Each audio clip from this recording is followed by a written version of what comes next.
আসসালামু আলাইকুম সম্মানিত চাষি ভাই বন্ধুরা, আপনি কি বড় সাইজের দেশি জাতীয় মাগুর মাছের পোনা খুঁজছেন বা সংরক্ষণ করতে চান? তাহলে ভিডিওটা আপনার জন্য। আর যে সকল উদ্যোক্তারা নতুন চাষি আছেন, আপনারা তার থেকে ছোটো মাছ অথবা তার থেকে বড় মাছের পোনা সংগ্রহ করতে চান, দেশি জাতীয় অরিজিনাল দেশি মাগুর মাছ, তাহলে ভিডিওটা আপনার জন্য।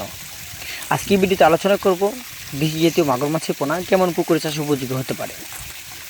তো দেশি জাতীয় মাগুর মাছ চাষের জন্য আপনাদের সর্বপ্রথম লক্ষ্য রাখতে হবে ভালো একটা পুকুর।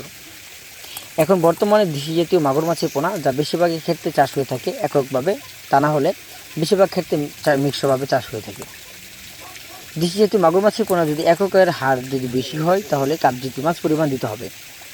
কেননা দেশি জাতীয় মাগুর মাছের পোনা আপনারা জানেন এককের থেকে কাপজাতীয় মাছের সাথে মাছের পোনাগুলো নার্সিং করলে বা কালচার করলে খুব লাভজনক রয়েছে। যেমন এখন যে মাছগুলো দেখতে পাচ্ছেন আপনারা ভিডিও স্ক্রিনে, এগুলো যদি চাষ করেন অন্যান্য মাছের সাথে সর্বোচ্চ সময় যাবে আপনাদের যা 2 মাস বা 1.5 মাস 3 মাস পরে মাছের পোনা বিক্রি করতে পারবেন বাজারে।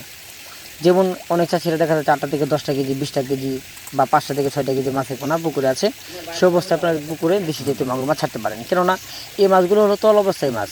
আর যে সকল চাষিরা পুরাতন আছেন তারা অবশ্যই মাছের পোনাগুলো চাষ পদ্ধতি জানা রয়েছে। তার কারণ হলো পুরাতন চাষিরাই বুঝে যে দেশি জাতীয় মাগুর মাছের পোনা কেমন পুকুরে চাষের উপযোগী বা হতে পারে। তো আপনারা চাইলে যে সকল চাষিরা নতুন উদ্যোক্তা আছেন তারা অবশ্যই দেশি জাতীয় মাগুর মাছের পোনা যদি ছোটো হন, যদি ছোটো থাকে তাহলে ছোটো নিতে পারেন, বড় হলে বড় নিতে পারেন। আপনাদের চাহিদা অনুযায়ী দেশি জাতীয় মাগুর মাছের পোনা নিতে পারেন। তো বাচ্চার সকল ধরনের তথ্য পরামর্শ জানতে হলে স্ক্রিনে থাকা নাম্বারে যোগাযোগ করতে পারেন।